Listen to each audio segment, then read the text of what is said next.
سنن ترمذی کی 1074 نمبر حدیث ہے، ما من مسلم یموت یوم الجمعۃ او لیلۃ الجمعۃ الا وقاه اللہ من فتنۃ القبر۔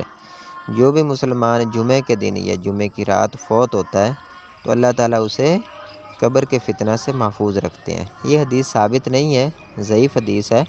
امام ترمذی رحمہ اللہ نے بھی اس کو ضعیف قرار دیا ہے اور فرماتے ہیں لیس اسنادہ بمتصل، اس کی سند متصل نہیں ہے۔ اس کے کچھ اور بھی شواہد ہیں لیکن سارے کے سارے ضعیف ہیں، کوئی بھی سند اس کی ثابت نہیں ہے۔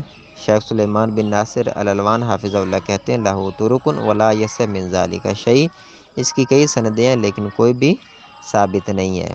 اسی طرح شیخ سعد الحمید رحمہ اللہ کہتے ہیں انہ حدیث ضعیف لا یصح من طریق ولا یتقوی بمجموع طرقہ، یہ حدیث ضعیف ہے، اس کی کوئی بھی سند ثابت نہیں ہے اور نہ ہی اپنے مجموع طرق سے یہ کوئی تقویت حاصل کرتی ہے۔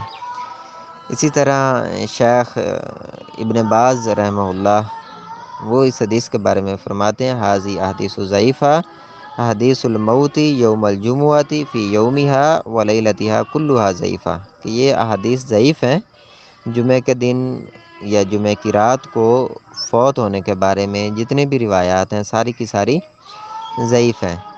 شیخ شعیب النووت رحمہ اللہ نے مسند احمد کی تحقیق میں اس کو ضعیف قرار دیا ہے اور اس کے دیگر شواہد ذکر کیے ہیں، اور ذکر کرنے کے بعد کہتے ہیں حاذہ شواہد لا تصلح لتقویۃ الحدیث، یہ سارے کے سارے جو شواہد ہیں یہ ضعیف ہیں اور حدیث کی تقویت کے لیے یہ درست نہیں ہے۔